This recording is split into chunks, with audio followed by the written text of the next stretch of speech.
A flight attendant ripped up a 12-year-old boy's ticket without asking a single question. What she didn't realize was, his father owned the entire airline. Tariq Delancey had never been on a plane by himself before. At 12, he was old enough to handle it, at least according to the airline's policy, and his dad's confidence. But that didn't stop his palms from getting a little sweaty as he clutched his boarding pass. His backpack straps were digging into his shoulders, but he didn't care. Inside was everything he needed: snacks, a sketch pad, headphones, and a folded letter from his mom. "Sit by the window and look at the mountains," she'd written. "You'll feel like you're flying over a painting." He kept reading that line. Again and again. Seattle wasn't home, but it was where he was headed for a 2-week robotics camp his dad had helped sponsor. He was the only kid from his middle school going, and the pride on his mom's face when they dropped him off that morning was still fresh in his mind. Tariq had followed every rule, checked in early, got his gate info, waited in line like everyone else. The gate agent scanned the other passengers through one by one, but when it was his turn, something shifted. She was standing there in a navy blazer, red lipstick that didn't quite match her tone, and that air some people wear when they've decided they're too important to answer basic questions. Her name tag read Colleen Dresner. She glanced at him, but not at his pass. "Are you lost?" "No," Tariq said, voice steady. "I'm boarding for flight 262 to Seattle." She didn't reach for the scanner, didn't look at the monitor, just tilted her head slightly, then said, "Where are your parents?" "I'm flying alone," he replied, pulling out the printed confirmation. "My dad already boarded earlier." That's when she sighed, one of those long, slow sighs that says more than words. "We don't just let kids wander up here on their own," she said, folding her arms. "I'm not wandering," Tariq said, holding the ticket out again. "It's right here." But instead of taking it, she reached for the paper with 2 fingers, scanned it for all of 3 seconds, and, without warning, ripped it clean down the middle. His mouth opened. Nothing came out. All he could do was stare at the 2 halves in her hand. "There," she said flatly. "Now you'll wait here until we figure out who you really are. I've seen enough fake passes in my career to know when something doesn't look right." The room seemed to tilt for a second. People in line behind him looked confused. A couple exchanged glances. But no one said anything. Not a word. "I didn't do anything," Tariq muttered, his voice starting to shake. "You're being disruptive now." Colleen snapped. "Don't make this harder on yourself." Disruptive. That word echoed louder than her voice. He looked around, waiting for someone to step in. The gate, the passengers, the other staff, even the security officer leaning by the wall. But it was like he'd vanished, like his presence was a problem no one wanted to be responsible for. Colleen waved at a second attendant, a younger guy with a headset. "Can you call someone from TSA? We might have a situation." That's when the fear started to crawl in. He wasn't scared of flying. He was scared of this. Being stuck in public, singled out, made small in front of strangers without doing anything wrong. This wasn't a misunderstanding. It was a dismissal. His fingers closed around the letter from his mom in his jacket pocket. He didn't pull it out. He just held it like a secret. And still, no one moved. But just when it felt like everything around him had decided to ignore what was happening, someone was watching. The terminal wasn't loud, but it wasn't quiet either. Wheelie bags rolled past. A baby was crying somewhere near the charging station. A businessman tapped at his laptop 2 rows away. All these things kept happening like nothing was wrong. Tariq stood there, still holding the torn edges of his ticket, not sure whether to sit down or stay standing. He hadn't cried. Not yet, but his eyes were starting to sting. The younger flight attendant, the one with the headset, looked uncomfortable. His name tag said Ryan, and he kept shifting his weight from one foot to the other like he wanted to say something, but didn't.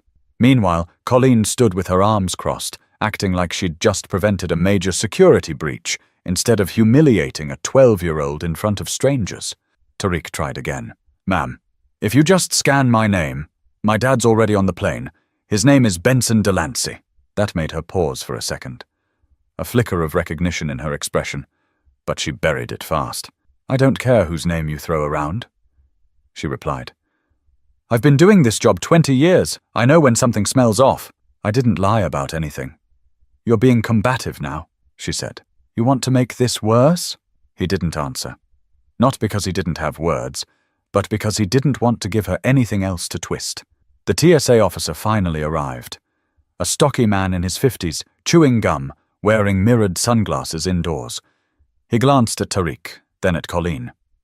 "What's going on?" "Possible fake ticket. He claims he's flying alone. Doesn't have proper ID. Getting smart with staff." The officer raised an eyebrow at Tariq. "You got a guardian here?" "My dad's on the plane already." "Your name?" "Tariq Delancey." The officer pulled out a tablet and started typing. After a few seconds, he looked back at Colleen. "We got a Delancey on the manifest. 2 of them, actually. Looks like Benson Delancey checked in about 30 minutes ago, and the minor was confirmed for UM service." Colleen asked, confused. "Unaccompanied minor," he said bluntly. "The system's clean. He's legit." Colleen's jaw tightened, but she didn't say much. Just stood there, arms still crossed, like the facts were somehow disrespecting her opinion. The TSA officer turned to Tariq. "You all right, kid?" Tariq nodded. He wasn't, really, but he wasn't about to say that to this guy. "All good here," the officer muttered, stepping back. "Looks like someone jumped the gun." But Colleen wasn't letting go that easily. Well, he still shouldn't have approached the gate alone. There are procedures. "No," Ryan finally spoke. His voice was low, but clear. "He followed the rules. He even checked in with me at the front desk an hour ago. I verified his ID and everything." Colleen shot him a look that could cut drywall, but Ryan didn't back down. That's when something shifted. Not in the air, but in the way people were watching. A woman sitting nearby, probably in her late 30s, spoke up. "I saw him standing there with his ticket. He didn't do anything wrong." Someone else murmured, "Yeah, this doesn't feel right." The spell was cracking. Slowly. Tariq glanced around, still gripping the remains of his boarding pass. He didn't want revenge. He didn't want a scene. He just wanted someone to look at him and say, "I see what happened, and it wasn't okay." Ryan tapped his earpiece. "We need a supervisor at gate C12. Now!" Colleen didn't say anything. She just stood stiff, lips pursed, still holding on to whatever pride she had wrapped around her authority. Tariq stepped back, still silent. He was too tired to argue, too shaken to speak. But the silence wasn't crushing anymore. It had turned into something else. An opening. But before anyone could say more or fix what had already been broken, a voice called out from behind the security barrier. Calm, direct, and unmistakably in control. The voice cut through the tension without raising its volume. "Is there a reason my son isn't on that plane?" Every head at the gate turned. He wasn't tall in the way people expect power to be. No broad shoulders or booming voice. But Benson Delancey didn't need that. He walked with purpose, shoulders relaxed, chin steady, eyes that didn't dart or flinch. He wore a plain slate-grey jacket, open over a white button-down, and no one would have guessed what he was worth by looking at him. Except Ryan. His eyes widened instantly. "Mr. Delancey, sir, I thought you'd already boarded." "I stayed behind to observe," Benson said. "We've had staffing complaints on this route. I wanted to see it for myself." He looked over at Tariq, still clutching the torn ticket. "And it looks like I saw more than I expected." Colleen shifted on her heels. "I wasn't aware you were—" "You weren't supposed to be," he interrupted politely. Not angrily, just enough to let her know he was running the conversation now. Tariq stepped toward him, finally releasing the breath he'd been holding since the moment his pass was torn. "Dad, you all right?" Benson asked. Tariq nodded faintly, voice dry. "She said I had a fake ticket. Tore it up." Benson didn't flinch. He turned to Colleen. "Did you scan his name?" Well, no, I didn't get that far. "Did you check the UM list? The tag on his backpack has a barcode that links to his manifest." "I didn't think I needed to." "You didn't think," Benson said, his voice still calm. "You assumed." Colleen's cheeks flushed, but she didn't move. Ryan stepped in again, voice a little firmer this time. He was checked in properly. I verified the status myself. The system flagged no issues. Benson nodded once. Then why was his ticket destroyed? Colleen's mouth opened, then closed. I'd like a supervisor now, Benson said, still not raising his voice. And I'd like this entire exchange reviewed on the gate security feed. That includes the moment my son was stopped, the conversation you had with him, and the exact time his boarding pass was destroyed. Ryan tapped his headset again. Already on it, sir. The woman who had spoken up earlier, the one sitting near the gate, rose from her seat and walked over. I saw the whole thing, she said. Your son was polite. He said he was flying alone, showed his pass. She didn't even read it. Benson turned to her, offering a slight nod. Thank you. Colleen's arms fell to her sides. She looked smaller now, still standing tall, but something had buckled under her posture. I didn't know who he was, she said finally, grasping at some kind of excuse. That's the problem, Benson replied. It shouldn't matter who he is. A heavy silence followed, one that didn't need filling. A supervisor appeared moments later, walking briskly, his badge catching the overhead lights. Mr. Delancey, apologies for the delay, he said, looking around quickly. We were just informed of the issue. We need a report filed, Benson said. And I want assurance that my son boards without further interference. Yes, of course. He's cleared to board. We'll issue a new ticket immediately. Tariq said nothing.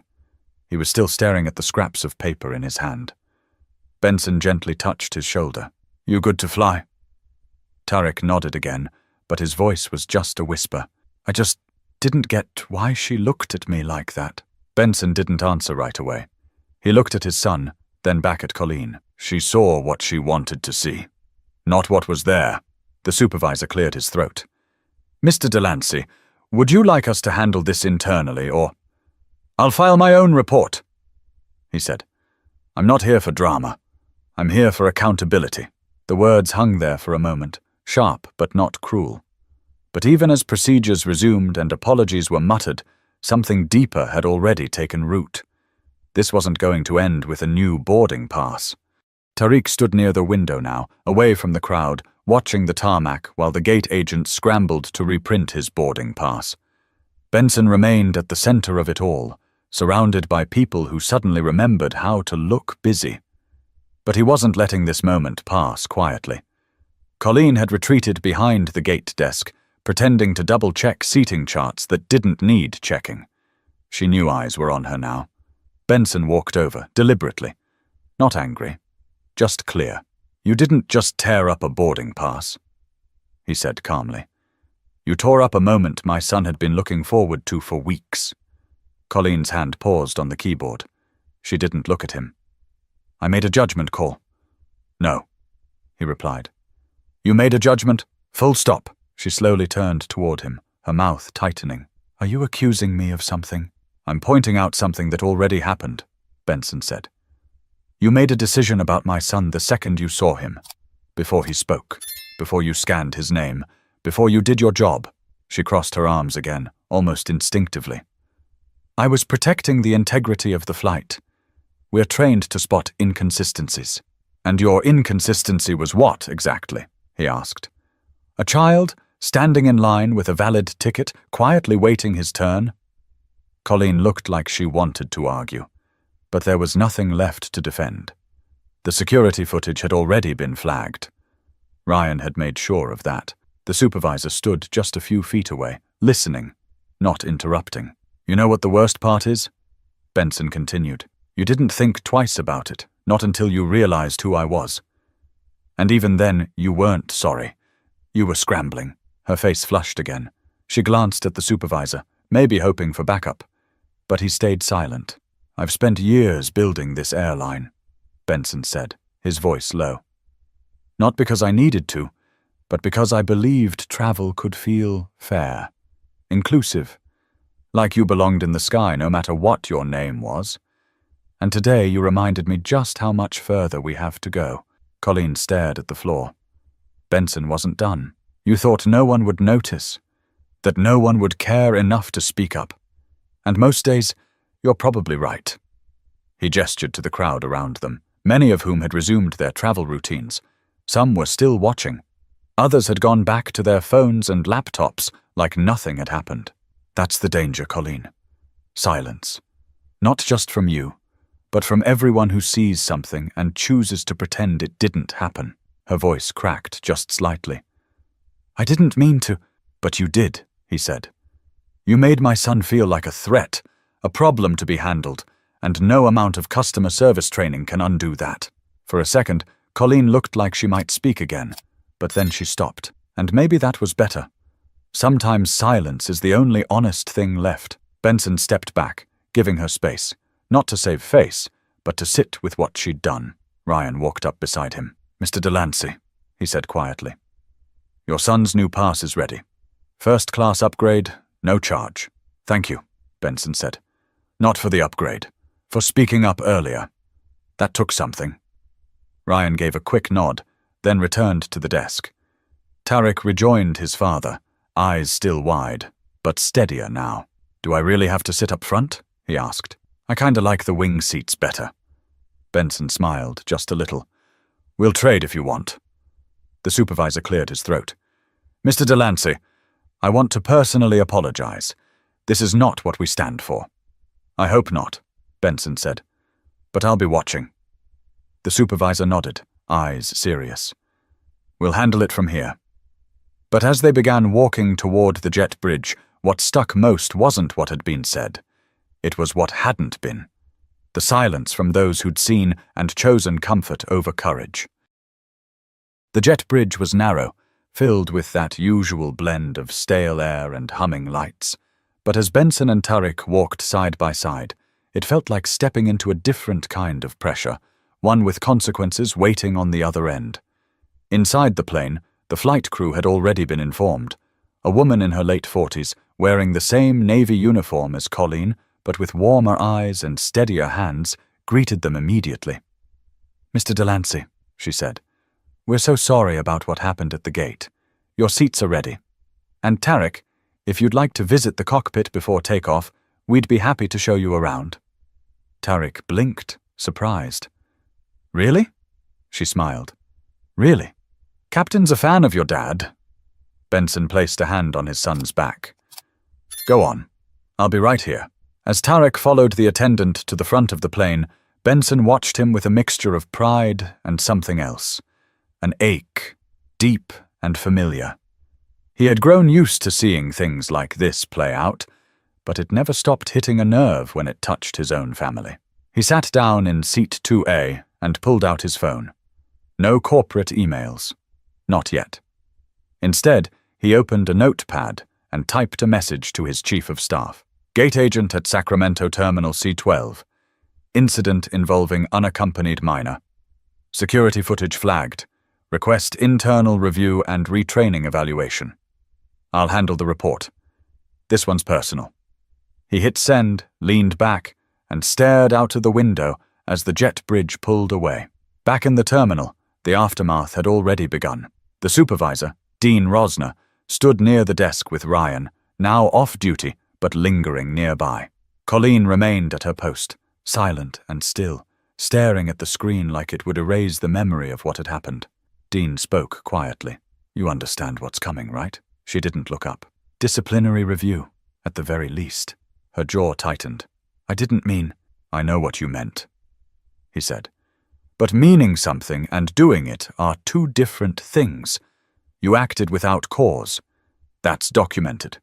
You singled out a child, didn't follow protocol, and now there's a fire under us from the top. You've got a file now, Colleen. A serious one. She said nothing, but the weight of it was sinking in. Meanwhile, Ryan stood with his arms crossed. Not smug, not satisfied, just watching. You could have handled it different, he said. You had the info. The manifest was flagged. You just didn't care. Colleen finally snapped, voice sharp but low. Don't pretend like you've never missed something. I have, Ryan replied. But I've never shredded a kid's ticket because he didn't look like someone I expected. Dean cut in. All right, that's enough. HR will handle the rest. Ryan took a breath and walked off, not bothering with a goodbye. Back on the plane, Tariq returned from the cockpit, smiling just slightly. Dad, they said I could press one of the buttons before we take off. Benson raised an eyebrow. Did you ask what it did first? I'm not trying to launch the cargo door mid-air. Tariq grinned. Benson laughed, and for the first time that day, it felt real. A few minutes later, the flight attendants gave their safety demo. Passengers buckled in. The cabin settled. Tariq turned in his seat. Are you mad at her? Benson paused. No. Why not? Because getting angry is easy, he said. Making sure it never happens again, that's harder. That's where the work is. Tariq leaned back, quiet again. She looked at me like I didn't belong there. I know. I didn't like that. You're not supposed to. He reached into his pocket and pulled out his mom's note, creased now from how tightly he'd held it. Still gonna look for the mountains, he mumbled. Benson looked out the window. You'll see them. And a lot more. Just don't ever let someone like her make you question if you belong in the seat you earned. Tariq nodded. But even as the plane lifted into the sky, Benson knew the conversation wasn't finished, because the system that allowed this to happen wasn't grounded at the gate. It was everywhere, and that was going to take more than one flight to fix. By the time the plane leveled above the clouds, the city behind them looked small, flattened into patches of light and shadow, like the whole world could be zipped into a suitcase and stored in the overhead bin. Tariq leaned toward the window, forehead pressed to the plastic. I think I see snow on the mountains. Benson glanced over. Could be Mount Shasta.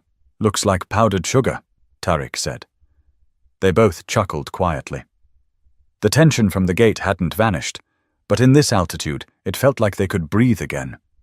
The flight was just under 2 hours. Smooth skies, the usual soft rustle of newspapers, headphones clicking on, passengers settling into their mid-air rituals. At one point, a different flight attendant, Sharon, name stitched in neat cursive, approached with 2 glasses of water and a folded note. This was passed from the gate supervisor before takeoff, she whispered. He said it's for you. Benson unfolded it. Mr. Delancey, we're reviewing all recent gate interactions across terminals starting tomorrow. I know a formal apology isn't enough, but we'll do better. Dean Rosner. He folded the note slowly, slid it into his coat pocket. Across the aisle, an older man, mid-60s, silver buzz cut, worn denim jacket, leaned slightly over. That your boy? He asked. Benson turned. He is. He handled himself real calm back there. Most kids would have lost it. He's been taught not to. The man nodded, then glanced at Tariq. My grandson's around his age. Kids like him. They gotta be twice as patient, huh? Benson didn't answer right away. Twice as patient, 3 times as careful. And still, things happen. The man gave a knowing nod, then sat back in his seat. He didn't say another word for the rest of the flight. He didn't need to. Tariq stretched his legs and yawned. Will they fire her? I don't know, Benson replied. Do you want them to? No, he said. I want them to understand why it matters. Why it always mattered. People don't learn when you just erase them. They learn when they're forced to see what they couldn't before. Tariq looked down at his sketchpad, finally opening it for the first time since boarding. He started to draw. Mountains, clouds, a long plane slicing across the sky. You think she'll remember this? He asked. I think it'll follow her, Benson said. Good. They didn't talk much for the rest of the flight, but the silence between them wasn't heavy anymore. It held something else. Understanding, maybe. Or just the relief of being past the worst part. When they landed in Seattle, the cabin filled with the usual sounds. Seatbelts clicking, overhead bins popping open, voices stretching from hours of stillness. At the front of the plane, a member of airport staff waited with a small sign that read, Unaccompanied minor, Tariq Delancey. Protocol. As they exited, Benson placed a hand on his son's shoulder. I'll see you in 2 weeks. You flying out to pick me up? Wouldn't miss it. Tariq grinned and grabbed his bag. Sharon smiled at both of them. Have a great camp, young man. Thanks, Tariq said, then glanced at Benson. Love you. Love you too.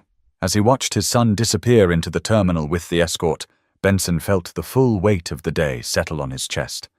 Not in a way that crushed him, but in a way that reminded him why he built this airline in the first place.